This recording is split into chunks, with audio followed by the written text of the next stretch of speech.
Speaking of things happening throughout the region and possibly even throughout part of the world, are our friends at United who are looking to restore their previous network of routes at hopefully the same operational tempo before it got to pre-COVID levels. Very, very good news. A lot of work lay ahead. So I'm bringing in a friend of mine. We go all the way back to fourth grade at Maria Joa, Sam Shinohara. And Sam, you have been you've not only been the face of the company for this part, and you're also managing director of airport operations. So it's a monumental task. I know logistically, policy-wise, you've had to make some very, very tough decisions during the pandemic and everything. So before we get into the mechanics of like what you plan to do and the routes that are affected, how is this news being received like throughout the United family? I'm sure everybody's on cloud nine, pun intended.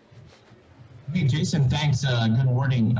Maybe someday we can talk about fourth grade. That might be a little bit more exciting, for folks to hear a little bit about what you were like in the fourth grade. But we digress just a little bit. Hey, the team here on Guam, specifically, super excited. We're super thrilled that we can make the team, give the team a little bit more opportunity to pick up some hours, a little bit more flight activity, gives us an opportunity to bring some people back to work.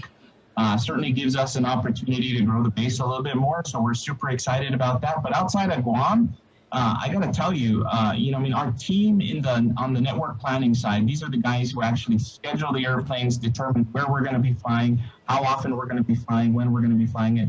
They're super excited about Guam's return to service. In fact, they've been nudging us just a little bit, and it's like, hey, can we do this? Can we try this? Is it time for this? So, we've got super great support all across the corporation. So, and we're well supported by all of the operating departments. So we're really excited to, announce some bounce back out here in the Pacific. It's clear that in this part of the world, it's going to take us the longest to, kind of crawl back out of the hole we've dug ourselves in through the COVID situation. The Asian countries, they've just been very reluctant to open the doors. And so, as they slowly open, our fortune is that we have a base of airplanes that are homed here on Guam. And we have the ability to kind of launch service just about at a moment's notice. Obviously, there's a booking curve and things of that nature that we need to be sensitive to. But, given where we are, our proximity to Asia, it gives us a great opportunity to launch service pretty quickly. Absolutely. And I appreciate the fact that you brought up Asia, Sam, because, Japan has always been such an integral part of your routes and of your service. And, like for people like you and I who grew up on Guam, everybody always said, oh, if you're taking a trip, are you going through Narita? Are you going through Nagoya? Are you going through Honolulu and everything? So that has been such a major component of thinking about when we travel and everything. So touch a little bit for a moment, if you could, on just how critical restoring that service to Japan. More often I see here you guys are thinking about possible multi flights per day service. Yeah. Hey, Jason, not to be technical, but we never stopped flying to Japan. And so, okay. Even today throughout the pandemic, we've had at least one daily flight between Guam and Narita, right? Gotcha. That's a fraction of what our flying portfolio is, significantly under the capacity we'd like to be at. But, we've consistently had service between Guam and Japan. And that was really a function for us to, number one, give folks an opportunity for a different time channel to get to the U.S. or, those traveling folks that were fortunate enough to be able to get in and out of Japan. And then also, more importantly, to be able to carry much needed freight and mail, in and out of the island. It gave us extra capacity to do that. So we were able to continue that service. It's super important for us to, not so much just plant our flag in the sand saying that, we're the Japan carrier, if you will, but we've had the largest presence between Guam and Japan, serving multiple markets. We served Osaka, we served Nagoya, we served Fukuoka, and multiple times a day between Guam and Narita. And our vision is that, we step function, and obviously Tokyo is the biggest market, the biggest traveling market. We want to take dip our toes in that water. There is a traveling community that is able to fly on airplanes today. They're just not aware, unfortunately, Jason. If you're fully boosted and vaccinated in Japan, you can come and go freely without any worry about quarantine or restrictions on using public transportation in Japan. And so with the extra flights we're adding for both May and June, we're trying to capture that public first, that traveling community first. And then, I mean, it's our hope that in the very, very near future, and, I mean, if you read the tea leaves, every kind of other week, Japan's making a big announcement in terms of different restrictions that are being lifted. We're very hopeful that the Japanese government lifts those restrictions. My understanding is there is an election very soon. And if it's like what happened in Korea, just around the time there was an election, all of the restrictions were lifted and travel was allowed. And so, we're hopeful that happens very soon. And we feel like we're in a good position where we're stretching our legs a little bit with the extra flights we're adding, and we'll be in a good position to add more frequency and get back to our pre-pandemic flight capacity that we had previously. Oh, okay, thanks, Sam. You and I are both business majors, and I think, if there were to be like a number of case studies like written about the Guam corporate, or Guam business experience going through the pandemic, I'm sure United would be, like one of the most prominently featured, because in the height of the pandemic, I remember that, there were, like I said, there were tough decisions that your company obviously had to make in regards to personnel or, to the shifting around of routes. And maybe you got like maybe a little bit, took on a little bit more risk than you normally would, or, got very, very creative as well. So maybe talk about, how the strategy and how you had to learn to be adaptive. And, because running an airline is so incredibly complicated. I mean, there's so many moving parts, literally and figuratively. Yeah, for sure. Moving parts for sure, and moving parts all over the globe. So, the difference between our business and other businesses is that our assets, I mean, beyond our people, which is our greatest asset, our biggest asset is the airplanes that we have here. Mm-hmm. And unlike a hotel, which is, basically affixed to the ground, these assets can move anywhere, right? And so we've been very passionate here on Guam about making sure those assets remain intact and remain here. And we've been using them to fly a very modest operation, fly into Micronesia to make sure that we can get, freight and mail into Micronesia. We are the lifeline carrier into that market. And while we can't drop passengers off, there are things in the belly of the airplane that were super important. So we kept people to do that. Obviously, we didn't need everybody to facilitate the operation, and the team has been great. To your point, Jason, it was super tough. A lot of challenging decisions. For sure, we're not as big a company as we were prior to the pandemic, but with the increase in flight activity, we hope to get back up to those employment numbers. But the uniqueness of working here at United gave us the ability to support growth around the globe.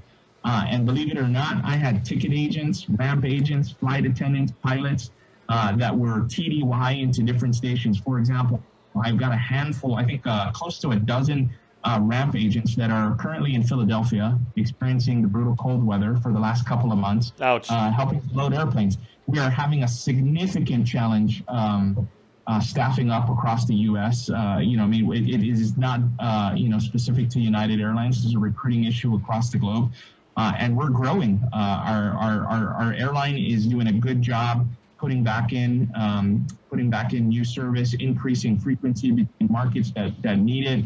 And we need people to support that. And Guam has played a really pivotal role in our ability to facilitate operation. We've sent people to San Francisco. We've sent people to Denver. We sent people to Boston.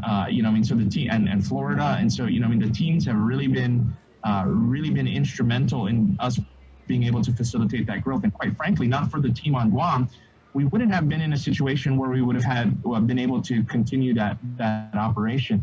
And in the background, nobody sees this, but to keep the team productive, we've also been using our Guam agents to facilitate kind of, I won't call it a call center, but we call it agent on demand. Okay. So at such time, if you're ever flying around the system and you experience an irregular operation, instead of standing in a really long line trying to get your flights reaccommodated, hotel, and all those kinds of things, you can scan a QR code and have a chat or a video call or a phone call with an agent anywhere around the world. And quite frankly, oftentimes our customers in New York or Houston, San Francisco, Denver, anywhere where there's weather challenges or any other kind of irregular operation, they're talking to somebody from Guam who's helping reaccommodate that trip. And so we've really done a great job taking advantage of technology, keeping the teams productive around the globe. It's given us an opportunity to maintain an overstaffing level here on the island that we could manage efficiently. And also, more importantly, puts us in a position where when it's time for us to bounce back, we're not going to have to go through the hiring growing pains that everyone else is having to facilitate right now. And so we've got trained, well-versed people in running the operation. People are, it's a limited operation today for sure, but we're keeping them busy. And we plan to hire more people for the summer schedule very, very soon. Exactly. Yeah, I was going to say let's talk about opportunity for a moment, because you began our conversation talking about that. And even though and very justifiably, your planes obviously are the most valuable asset, but your human resources too. You guys spend so much time and effort and money, teaching people that when you're part of the United family, each employee is a significant investment. So, to lose them either through, they go on somewhere else, or, or they have to be let go. That's a significant loss for you guys at scale, right? Yeah. So talk about some of the opportunities and how you guys are actually be able to, creatively actually, create opportunity for people. Yeah, for sure. On the flight attendant side, we've been very fortunate in that, we've had opportunities in other bases. So people have gone to other bases. We've had since reinstating some of the flights, we had some of those flight attendants come back home. There is a desire for people to come back home. Same thing on the agent side. When we went through our downsizing mode, people took their talents across the United States mainland, and they've made that home. But just as soon as we post job openings for Guam, we see them surely coming back and gravitating back towards island life here. As long as they have a gainful employment. And so, we're excited about that. But for those people who really want, a different opportunity, experience something different, working at United Airlines certainly gives them that opportunity. In fact, for a handful of our frontline agents today, we have them in a program right now where they're getting to experience the day in the life of a supervisor. So giving them a pathway to kind of move up the corporate ladder, if you will. And so we've basically taken them out of the operation. They're no longer a frontline operation. We're replacing, we've replaced that resource with new people and brought them into a day in the life for, I think, the next 6 months, if you will. And so they'll facilitate the role of a supervisor to give them a taste and feel of what it's like to be responsible for the management of the operation. So a managerial pipeline. Absolutely. That's fantastic. Good job investing in the workforce. Yeah. Yeah, so you're actually moving the tenured, experienced people and maybe moving them from more operational roles into now strategic. Absolutely. It's a rigorous process. There's an application process. People raise their hand. Certainly we don't force anyone to do it, but it's good. A lot of people want the opportunity. So and something out of their comfort zone. So it's really exciting, and we got great people.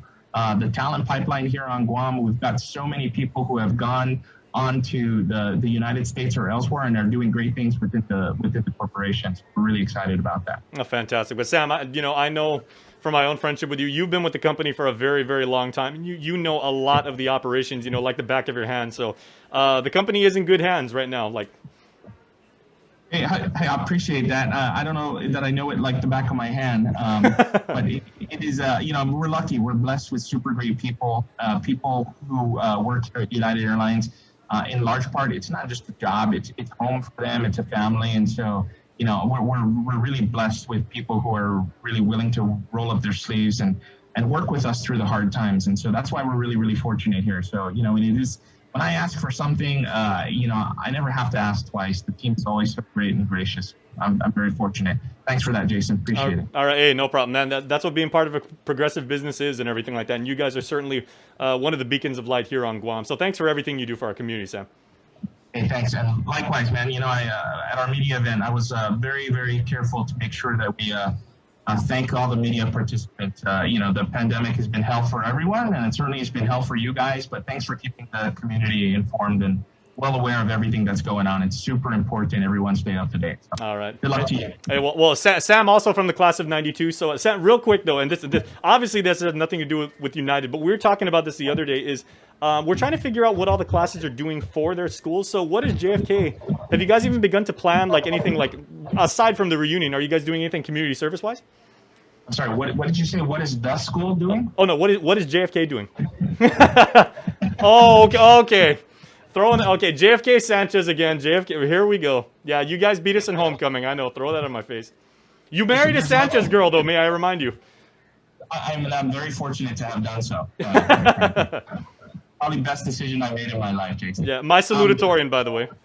Yeah, for sure. So, hey, I'm not quite sure exactly what we're doing. The class of '92 knows how to celebrate. My understanding is they're having a big powwow in Las Vegas. Unfortunately, I'm unable to attend this year, dealing with my son, who has gone through some sporting challenges, broke his leg and recovering well, but I'm unable to travel with him just yet. But I don't know exactly what the team is doing. I've been immersed in life within my business organization, just trying to recover. We do have a handful of cleanups going around the island, I know for sure. The team at GBB partnered with the TECO office and cleaned up the beach over there. It is Earth Month. I think everyone should certainly, do their best to give back to the environment for sure. We take so much from her. We certainly need to find a way to do that. But I'm not immersed in all of the reunion activities, Jason. I'm a little embarrassed to say that.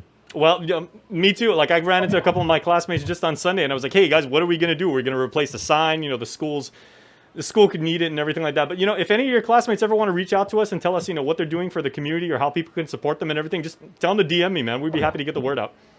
Hey, thanks, brother. I'll put it on our chat and let people know to reach out to you. Okay, and I'm sure you're never going to live it down that, you guys beat us twice in volleyball our senior year, both home and away. So thanks for that. Well, I'm pretty sure you kicked our butt in other sports as well. So mock trial, we owned you guys, man.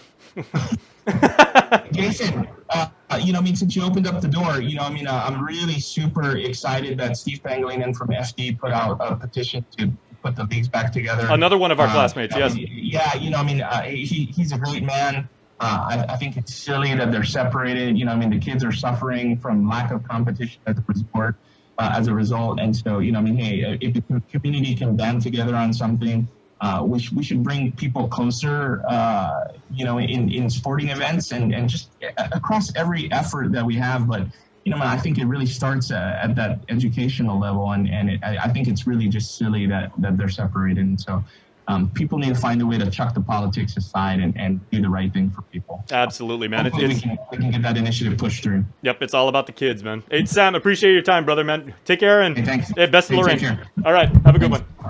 All right, that's Sam Shinohara with United, everybody. Obviously, making a lot of big decisions and, like they said, restoring service. A lot of their service